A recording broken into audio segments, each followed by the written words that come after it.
Zamfara shuts down 11 cattle markets over insecurity. And mass displacement in Plateau State after Christmas, deadly attacks across 23 communities. Court remands Kano housewife over stabbing of house help.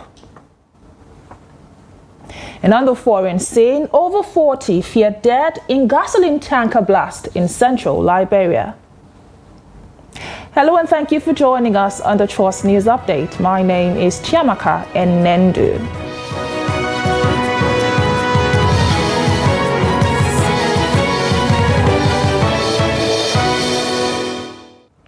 The Zamfara state government has closed 11 cattle markets in response to security reports indicating the bandits were using these markets to sell rustled cows.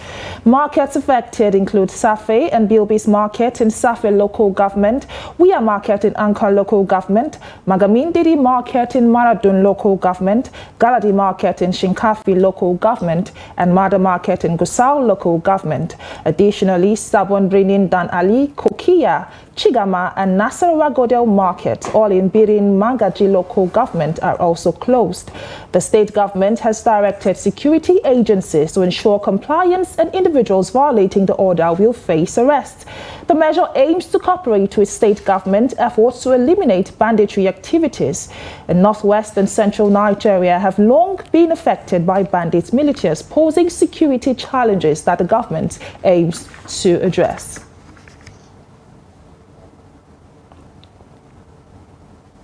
And joining us via phone call is Yusha'u Adamu to discuss the development in Zamfara State. Thank you for joining us on the news this afternoon. Thank you. Can you kindly paint a picture on what's going on there? How widespread is this insecurity threat, to warrant such drastic actions from the government? Well, this is not the first time the Zamfara state government is closing markets as a result of banditry.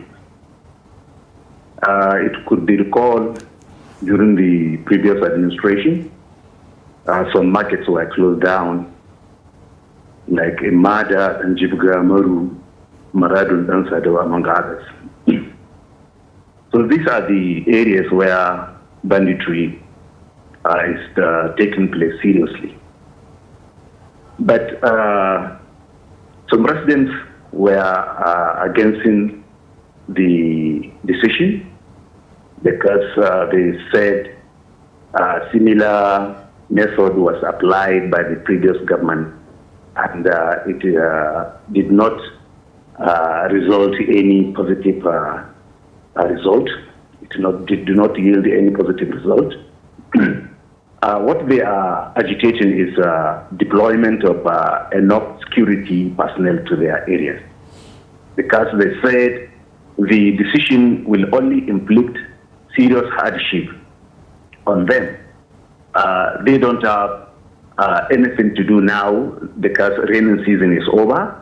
The only source of income to them is to go to market and sell their maybe palm produce and other valuables. Now the cattle market was closed down. They said the reason given by the government is not enough to close down this market, because government should also consider their plight by maybe giving them opportunity to source for incomes to continue with their normal lives. So in fact, this is the situation for now. Well, like you've stated, this is not the first time this is happening. You pointed out that the markets have been closed in previous times. So in the previous closures, what was the impact of the closure of the market? And this current one, is there a timeline for how long this closure would last? In the statement, government did not state it clearly for how long this decision will last. And like I have said, the residents are complaining that when the former governor shut down the Mada, Danjibuga, and other markets during his reign, it did not yield any positive result. And they said this also cannot yield any positive result, because even if the government closed down the markets and it did not supply or deploy enough security to the area. They anticipated that, the residents, they anticipated that kidnap will now rise in their communities, because if the bandits did not have the opportunity to sell their cattle, then they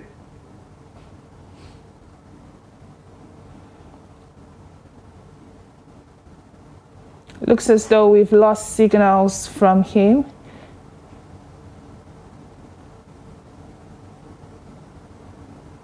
Unfortunately, we seem to have lost signals from Zamfara, but that interview will be completed in our subsequent news bulletins.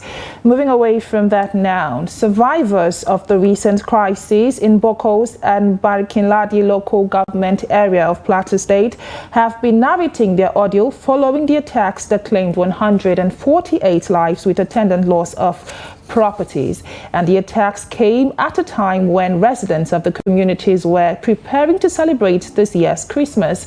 Ado Musa, who was among journalists that visited IDP camps where the victims are sheltered, now reports. At the Central Stadium, Bokos, where the IDPs are temporarily seeking refuge, there is anger, resentment and depression on the faces of the survivors. Many of them who spoke to Trust TV said they either lost their husbands, children or other loved ones. We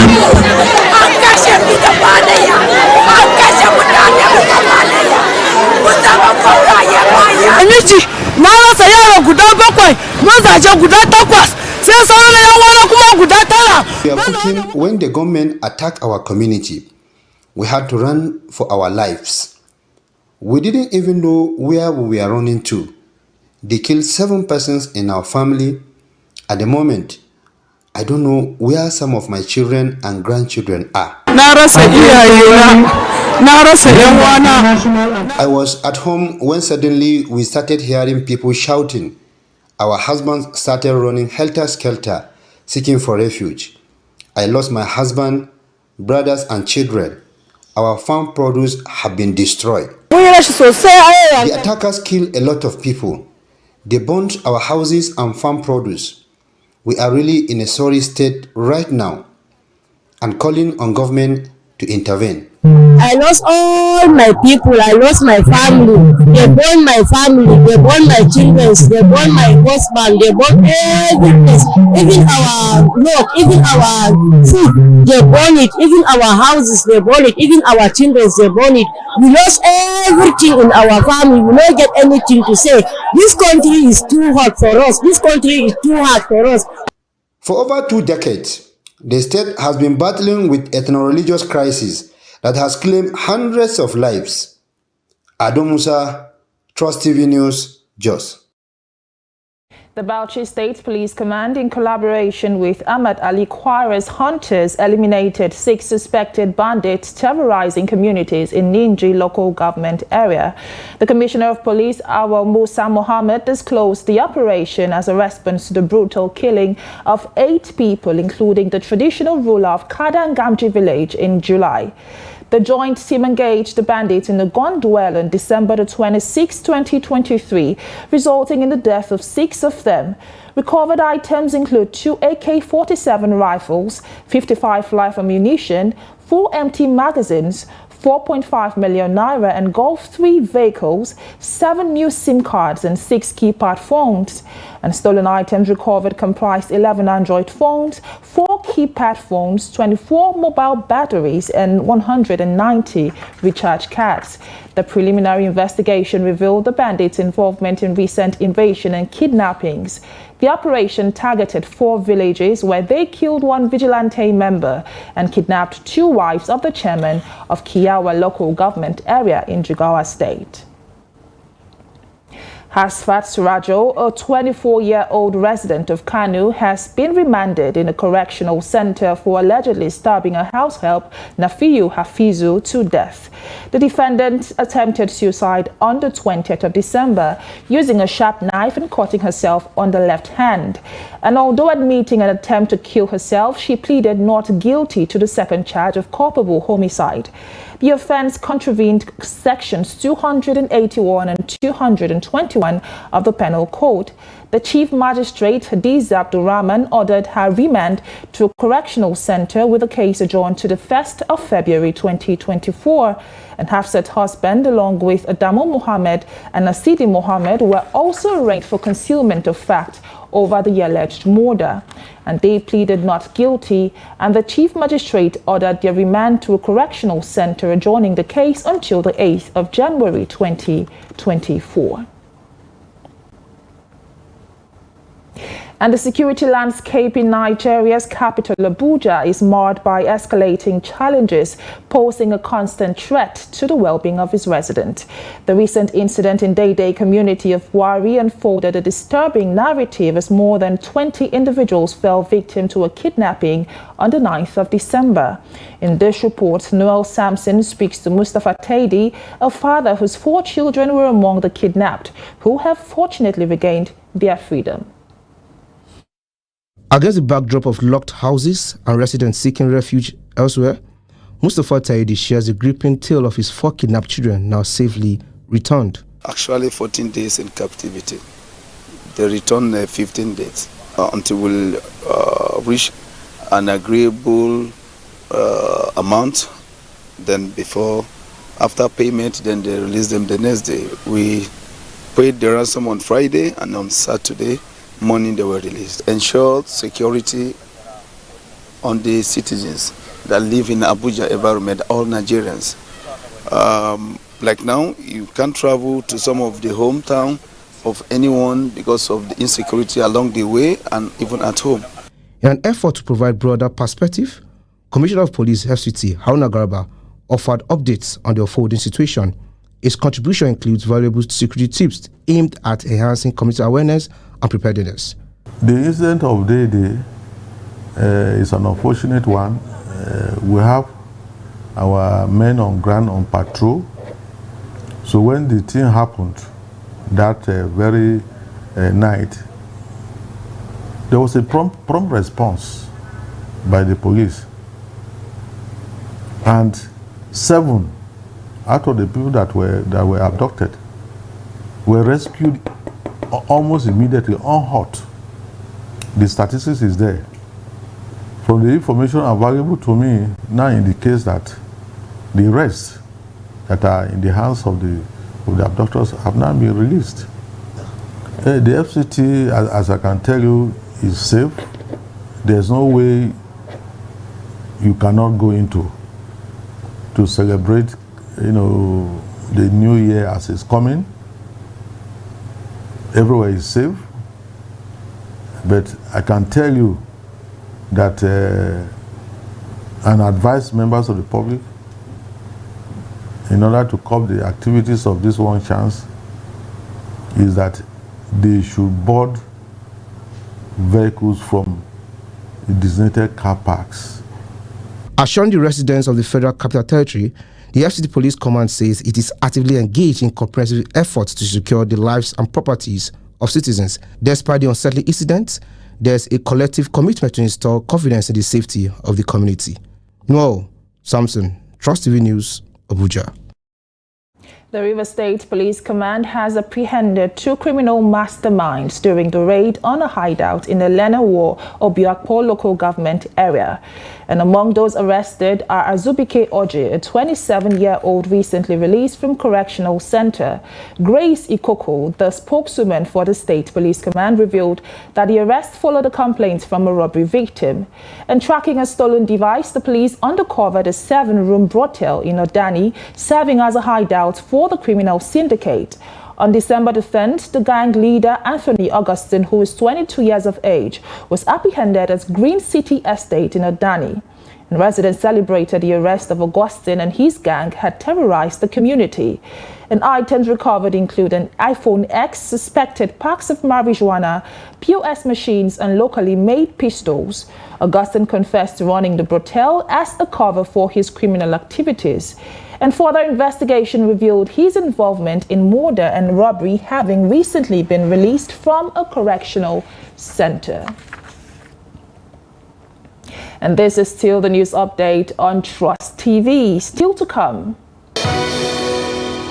As energy crisis worsens, environmental degradation continues with growing demand for fuelwood and charcoal. And more news when we return. Do stay tuned. Welcome back, and if you're just joining us, this is the news update on Trust TV. Here is a recap of the top stories. Again, Zamfara shuts down 11 cattle market over insecurity. And mass displacement in Plateau State after Christmas deadly attacks across 23 communities. And moving on now to other stories, the Ondo State government has declared 3-day mourning period to honor the late Governor Rotimi Akeredolu, who passed away on the 27th of December 2023. Governor Lucky Ayedatiwa ordered national flags to be flown at half-mast across the state. The mourning period, accompanied by fasting and prayer, is set from Thursday, December 28 to Saturday, December 30, 2023. And all national flags will remain at half-mast for 7 days, reflecting the state's mood. State government ceremonies are suspended during the mourning period. And condolence registers are available at the Governor's Office, Government House in Akure, and state liaison offices in Lagos and Abuja. In Benue, a state grappling with relentless impact of climate change, the traditional use of charcoal and firewood is no longer confined to rural settings. Even in urban centers like Makadi, these natural commodities have become indispensable due to soaring kerosene and cooking gas prices. Adding to the predicament, uninformed farming practices contribute significantly to the water and depletion of tree resources. Jimmy Adzande reports. In Benue State, a confluence of factors, including exorbitant cooking gas prices and a shortage of alternatives, are propelling the daily felling of numerous trees. This large-scale deforestation is casting a shadow over the state, heralding a potential environmental catastrophe. Amidst these challenges, the environmental biodiversity is severely compromised, worsening the impact during both the rainy and dry seasons. Experts expressed concerns about the inadequacy of current efforts by national and state governments to address this escalating ecological crisis. The more we plant trees, the more we are going to turn this global menace of global warming. So the more the trees, the more the cooler the environment will be. Like I said, they are carbon sinks, so they will help to regulate the microclimate we have. We're probably not sure what we will eat in the next 3 to 5 years if the trend does not change. So agriculture has to be at the center of it. But in discussing agriculture, every other factor that impacts agriculture needs to be taken into account. That was why we needed to also predict climate change. It's a reality that many of our leaders have avoided. They have avoided. Some of them have refused to see climate change as an issue to take into account. Some of the economic factors responsible for the continued dissemination of trees remain unaddressed, leading to some counterproductive activities. There are a lot of trees in farms that make farms to produce less quantity of product. So for them, they remove all those trees to enable them cultivate land so that it will generate or produce a large quantity of yield. To avoid the impending artificial or man-made environmental disasters, sustained efforts are imperative. Experts unanimous to call for increased awareness campaigns, enlightening the populace about the fragile state of our ecosystem. Simultaneously, effective government policies are crucial to curb the unrestrained felling of trees. Without swift and decisive action, the current trajectory poses an imminent threat to the delicate balance of environment. Jimmy Azandi, Trust TV News, Makurdi. And away from Nigeria, a tanker truck carrying gasoline crashed and exploded in central Liberia, leaving over 40 people dead, according to the country's chief medical officer, Dr. Francis Kate.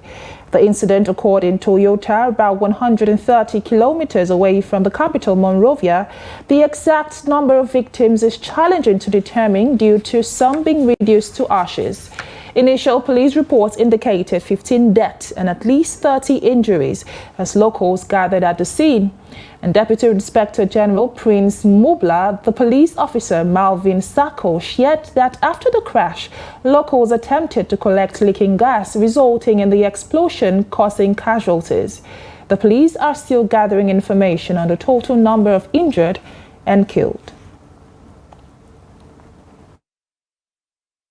And now to sports news. Sunshine Stars paid tribute to the late governor of Ondo State, Rotimi Akeredolu, and their kit manager as they emerged victorious against Doma United in Akure on the first day of March 16 in the Nigeria Premier Football League.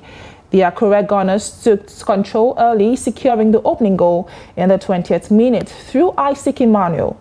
And despite the Savannah Tigers improving in the second half, Sunshine Stars maintained their lead with Opelua scoring midway through the second half.